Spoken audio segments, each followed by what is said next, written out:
Добрый день, уважаемые друзья! А мы продолжаем интервью с нашим сегодняшним гостем Асель Караулова. Ты знаешь, я вот хотела тебя спросить по поводу вообще Жана Казахстан. Да? Ты работаешь с CEO крупных компаний, с чиновниками. В последнее время лик, но Жана Казахстан достаточно сильно омолодился, да, в части лидеров.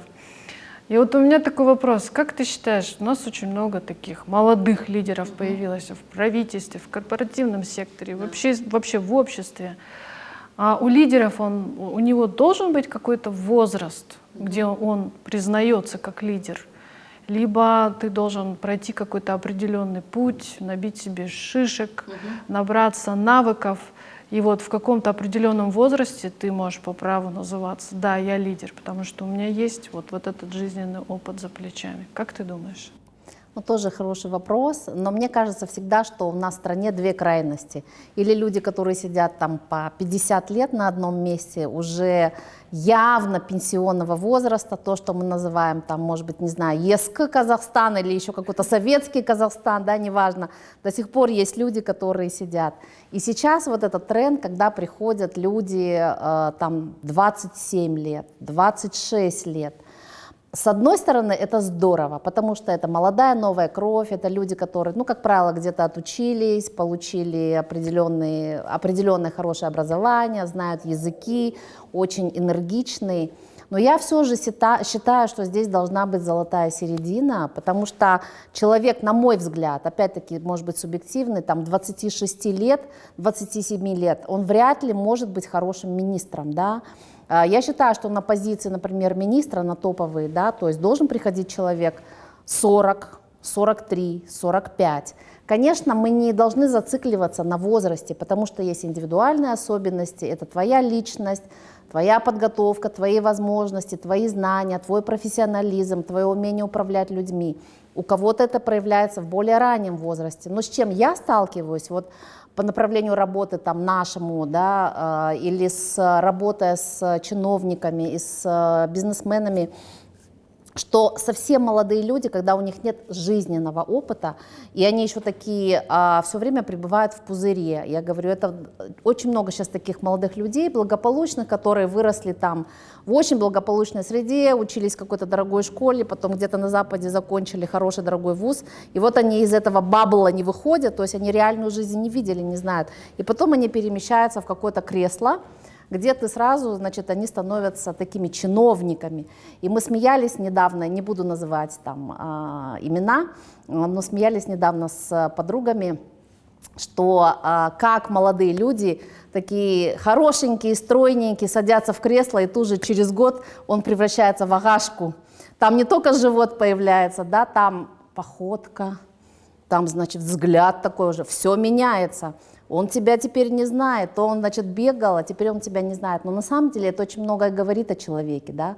У человека, если у него правильные ценности, правильные приоритеты, при любом кресле он будет себя вести очень порядочно, он будет себя вести открыто, он будет себя вести нормально и так далее. Но, возвращаясь к твоему вопросу, я все-таки считаю, что на топовые позиции нужно брать людей с опытом, с определенным опытом, и все-таки, чтобы они знали ту отрасль или ту специализацию, куда они приходят. Если ты работаешь в сельском хозяйстве, ты никогда не был, я не знаю, не выезжал дальше Астаны или дальше Алматы, ну о чем можно говорить? Я много сегодня вижу молодых людей, как я называю, молодые люди в костюмчиках, которые прекрасно говорят на английском, казахша, что, кстати, очень большой плюс, что молодое поколение, многое сегодня говорит по-казахски, это отлично, это нужно продвигать, но при этом у них совершенно нет ни жизненного опыта, ни опыта управления, да, и, конечно, безусловно, они делают ошибки. И мне кажется, здесь должна быть командная работа, то есть ты ставишь на топовые позиции, может быть, более опытного человека, но при этом у тебя в замах может быть молодой человек с хорошим образованием, который только что, там, не знаю, приехал из Силиконовой долины, там что-то развивал, привнес какие-то технологии, и ты можешь прекрасно использовать этого парня или эту девушку в решении каких-то своих стратегических задач.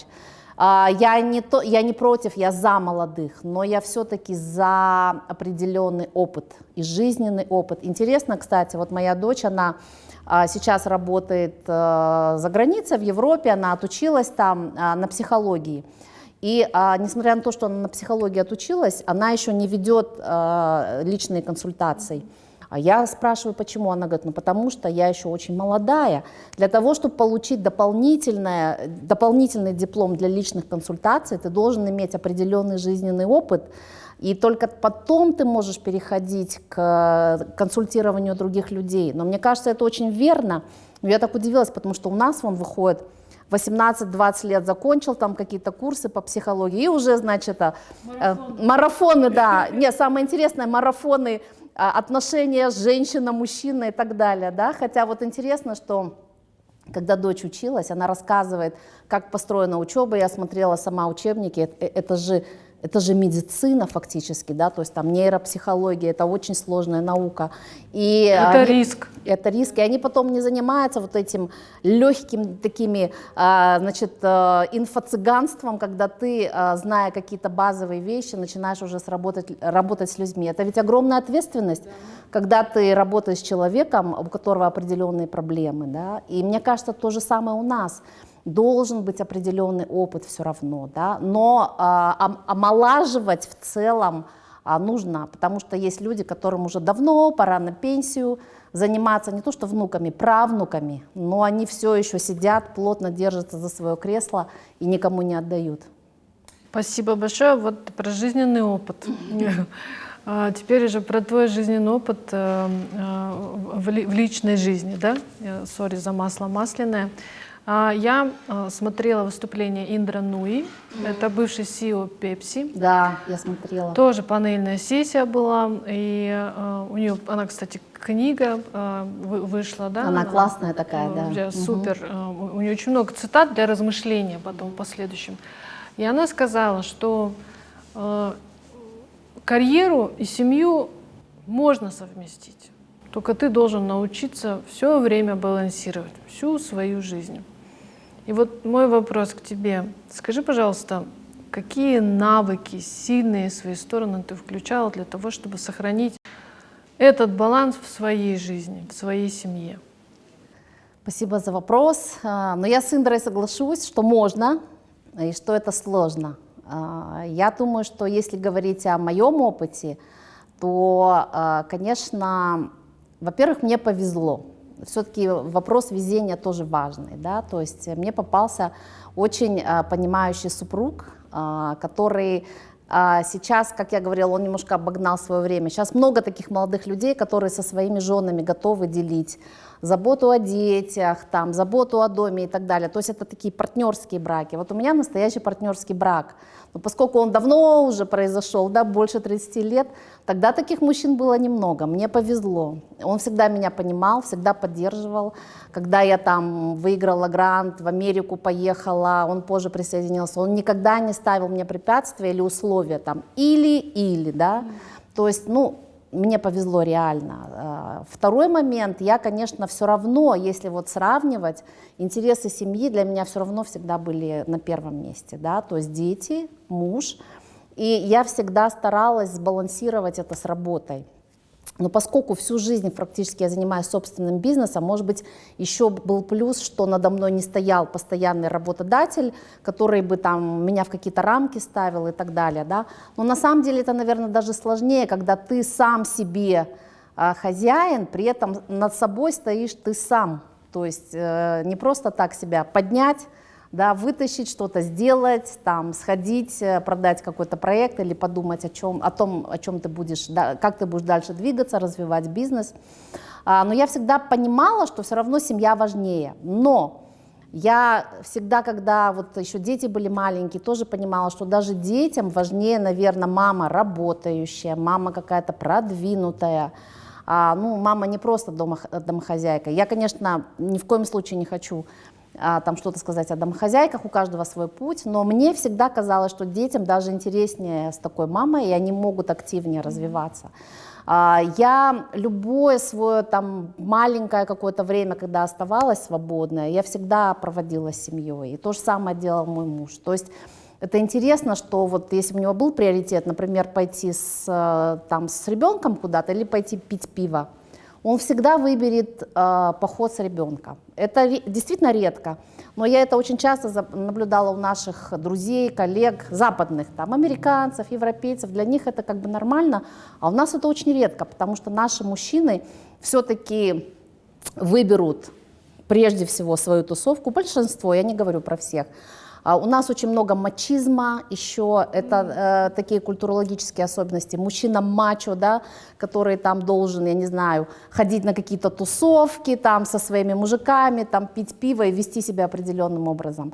Но я думаю, что еще вопрос в том, что когда ты любишь свою работу, когда ты четко знаешь, что ты делаешь, ты можешь планировать. И тайм-менеджмент, конечно, безусловно, это большое значение имеет. Я, конечно, не на такой позиции, да, там, как Индра, я даже не представить не могу, как она все это вообще управляет, да, крупнейшей корпорацией и все успевает, но со своей позиции могу сказать, что тайм-менеджмент очень важен, особенно когда ты в определенном, в таком молодом возрасте начинаешь делать свою карьеру, когда у тебя еще маленькие дети. Но еще все-таки поддержка семьи, мне очень повезло, там няню может нанять любой, но мне повезло, что мне помогали бабушки наши, мамы с обоих сторон, еще когда была жива моя Пашка тоже. То есть мне вся семья всегда помогала. Это очень здорово, когда у тебя есть поддержка. Я не представляю, как женщина одна, когда ей, например, никто не помогает, как она может справиться. Потому что важно, чтобы твой ребенок все-таки был в семье, с опашками, с аташками, а не просто там с няней. Ну и, конечно, такая вещь, наверное, как помимо тайм-менеджмента, там, планирование и твои цели. Очень важно, когда ты разделяешь цели и ценности со своей семьей, ну, с тем же супругом, да, мне кажется, что это вообще самое важное, оказывается, когда у вас одинаковые ценности, когда вы понимаете, чего вы хотите для своих детей, для своей семьи, и у вас нет вот этих разногласий.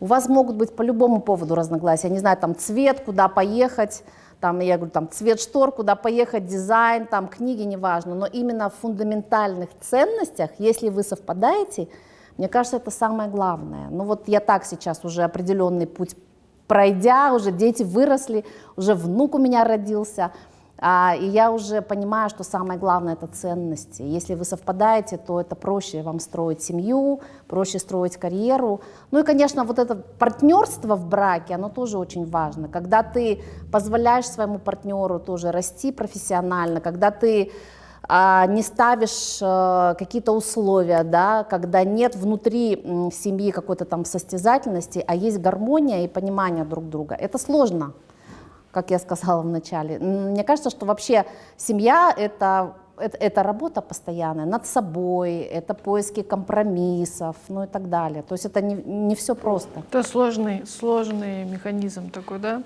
организм. Ну, мы начали с философских вопросов, еще чуть-чуть погрузимся, если ты не против. Недавно наткнулась на статью тоже в интернете о философах нового времени. И там был философ, о котором больше всего начали рассказывать, что он незаслуженно забыт, Бенедикт Спиноза. Он нидерландский философ-рационалист, да, там, натуралист еврейского происхождения.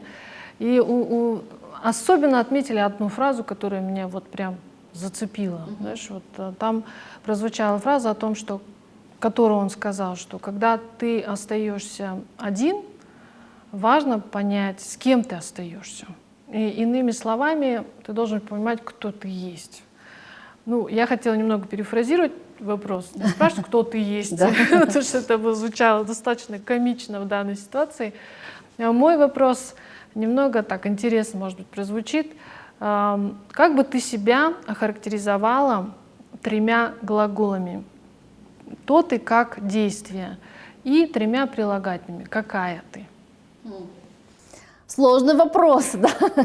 Если думать о том, сейчас попробую сосредоточиться и подумать. 3 прилагательных и 3 глагола, да? Ну, давай начнем с прилагательных. Опять-таки, если себя характеризовать, это, наверное, сложно, и тогда, наверное, человек не должен думать о какой-то скромности, да, то есть пытаться быть объективным.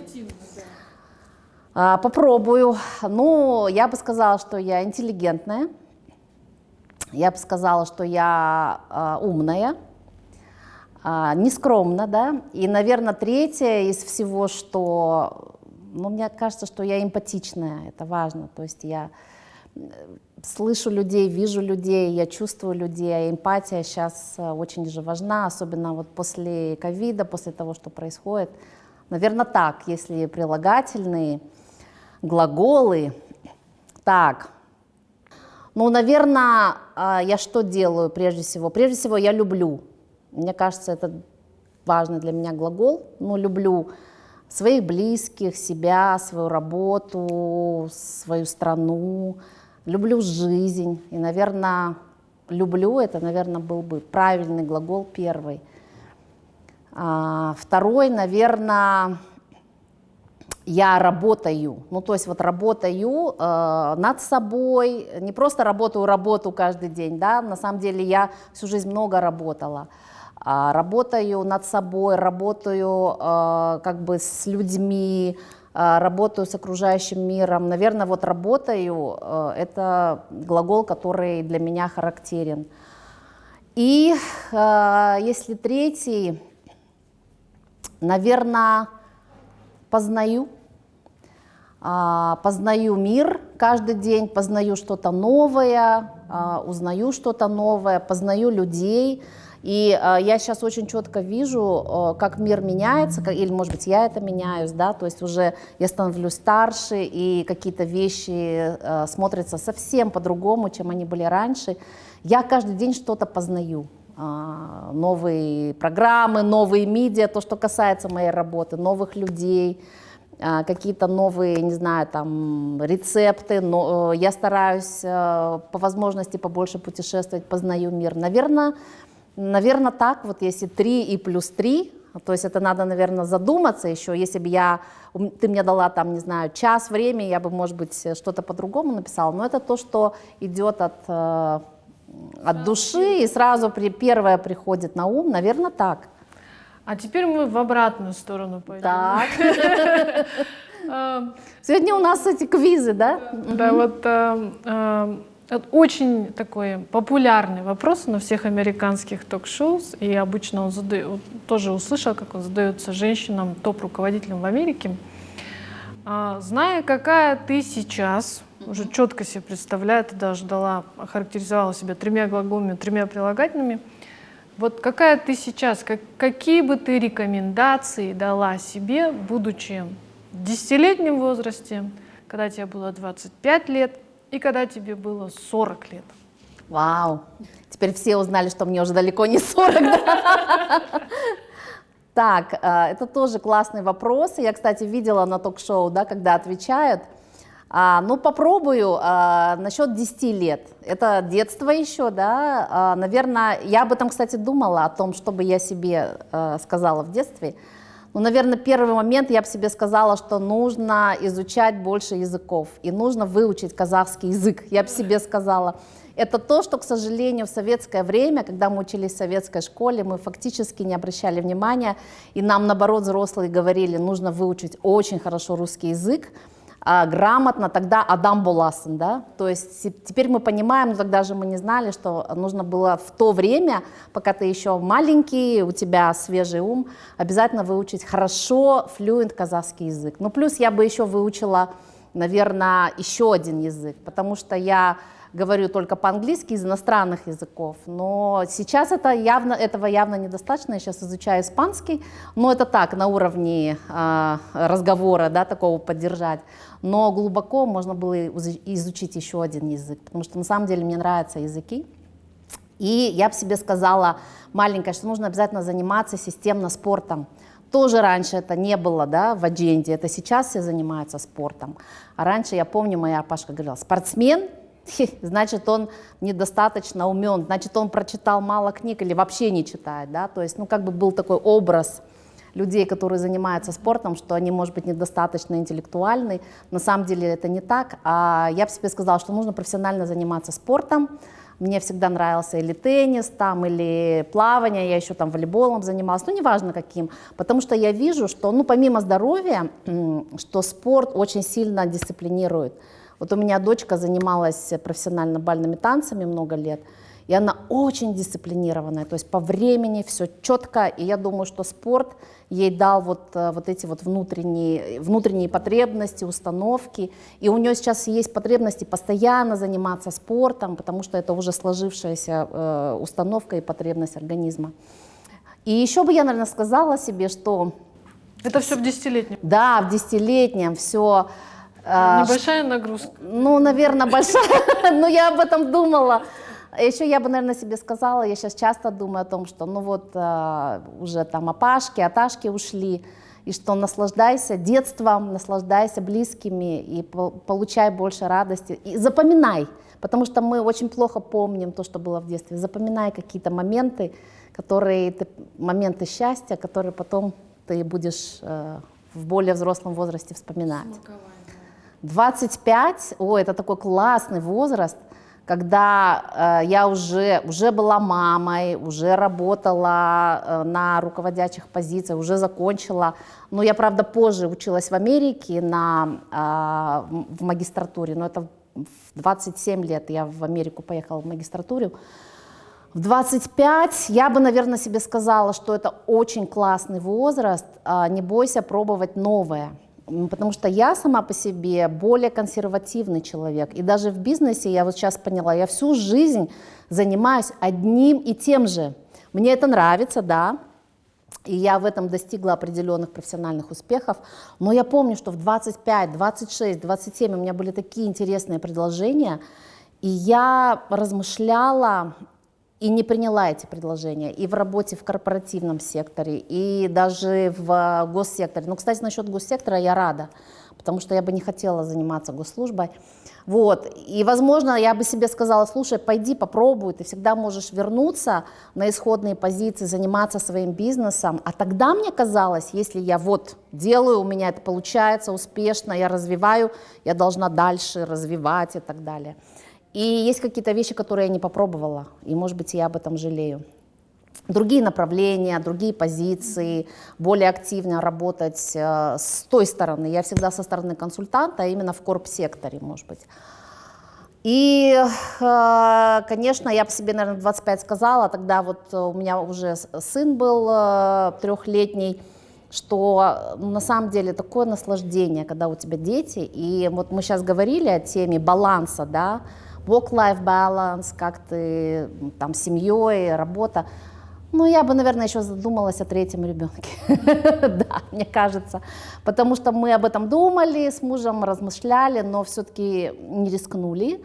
Но, возможно, я бы себе сказала, рискни, потому что, конечно, самое большое счастье и наслаждение, и которое я получала в жизни и получаю, это все-таки дети. И в 40... Мне кажется, я бы себе в 40 сказала, слушай, самый классный период с 40 до 50, оказывается, самый продуктивный период в плане работы, в плане карьеры. И это реально так, потому что ты уже состоялась, ты уже многие вещи знаешь, в то же время ты еще молодая, у тебя много сил. В 40 у тебя гораздо больше горят глаза, чем в 50, хотя как бы силы вроде бы одинаковые, но именно энергия, именно внутреннее состояние, как горят твои глаза, как ты хочешь изменить мир. Я бы, наверное, себе сказала, что 40 – это самое классное время, давай, лови, меняй. А с точки зрения бизнеса я бы себе дала много советов, там, что нужно диверсифицироваться, вовремя где-то мы не успели, что нужно больше уделять внимание персоналу, внутренним коммуникациям, что нужно отпускать какие-то вещи психологические, что нужно не работать с определенными людьми. Это бы, наверное, шар, который я себе прослала, написала: с этим не работай, с этим не работай, с этим вообще не общайся. Потому что есть люди, которые на протяжении твоей жизни и работы испортили, конечно, тебе настроение и так далее. Но Может, они ну, это нужно было вот общаться? я тоже да. думаю, говорят же, что мы общаемся только с теми людьми, которые нам что-то дают, да, что это не просто так. Но, возможно, я бы сказала: нет, вот здесь поменяй, с этим не общайся, этого человека из своей жизни вообще как-то исключи, да. Наверное, я себе бы дала такие советы. Хотя ты права, что все общение — это не просто так. Мы же взаимодействуем, мы получаем ценные уроки. Я, знаешь, всегда вспоминаю в этом смысле цитату из книги «Мастера и Маргариты», где Воланд сказал: «Где бы было бы ваше добро, если бы не было зла?» То есть это все в балансе. В балансе, я Плохое согласна. приходит, и с ним что-то хорошее. Одна из самых моих любимых книг, кстати. Ну, я насчет баланса согласна, но ты же иногда думаешь, вот сейчас я тоже анализирую какой-то опыт, думаю: блин, вот здесь надо было не так, надо было вернуться, вот если бы я могла вернуться, я бы сделала так и по бизнесу, и с этими людьми, и с теми бы работала и так далее. Но на самом деле, по большому гамбургскому счету, все как бы идет нормально, хорошо, правильно, а те ошибки, которые мы делаем, тех негативных людей, которые мы встречаем в жизни, это, наверное, так и должно быть. То есть это твоя собственная, это твой собственный опыт, твои собственные шишки, которые ты набиваешь и потом реализуешь, осмысливаешь, переосмысливаешь, ну и так далее. Поэтому, наверное, так и должно было быть. Не бывает же все идеально, правильно? И не должно быть. И не должно быть, Так да. бы было бы неинтересно жить. Ну, Асиль, спасибо тебе большое. Я сегодня получила истинное наслаждение от общения с тобой. И в том числе получила очень много идей, очень много задумок, которые я буду дальше размышлять, да, Я как рада, их инкорпорировать в свою жизнь. А тебе бы хотелось бы пожелать, чтобы, может быть, сегодняшнее интервью и другие последующие шаги, которые ты будешь делать, были как кирпичиком в выстраивании института управления деловой репутацией, да, вообще, неважно, общества, компании, человека, потому что это все про осознание чего-то важного. Вот я тебе желаю этого. Спасибо большое. Это хорошее очень пожелание. Огромное спасибо, что пригласила. Был интересный разговор, иногда неожиданный, но это даже здорово, потому что обычно я комментирую что-то связанное с коммуникационным рынком, а тут было много личностных моментов. Спасибо большое, Жан, было душевно, хорошо. И я тоже со своей стороны хочу сказать, что не забывайте про свою репутацию все, не только компании, но и люди, потому что на самом деле, по большому счету, у нас ничего нет, кроме репутации. Это то, что нас держит, то, что нас там кормит, да, если у нас хорошая репутация. И то, что мы имеем на самом деле, это репутация. И если вы человек профессиональный, порядочный, честный, ну и так далее, да, то это самое главное, и это вас всегда спасет, и вам это всегда поможет. Я хочу просто, чтобы люди не забывали о репутации. Это настолько вот фундаментально, если подумать, да, что это все кирпичики, по которым потом складывается, из которых потом складывается и твоя профессиональная карьера, и твоя жизнь, и твоя карьера или в корпоративном секторе, или в государственном секторе, неважно, да, то есть это твоя репутация. Спасибо большое. И вот на этих словах я хотела бы поблагодарить еще раз. Уважаемые друзья, смотрите это интервью, которое поднимает вечные ценности в нашем обществе на моем канале Her Way in Central Asia. Спасибо.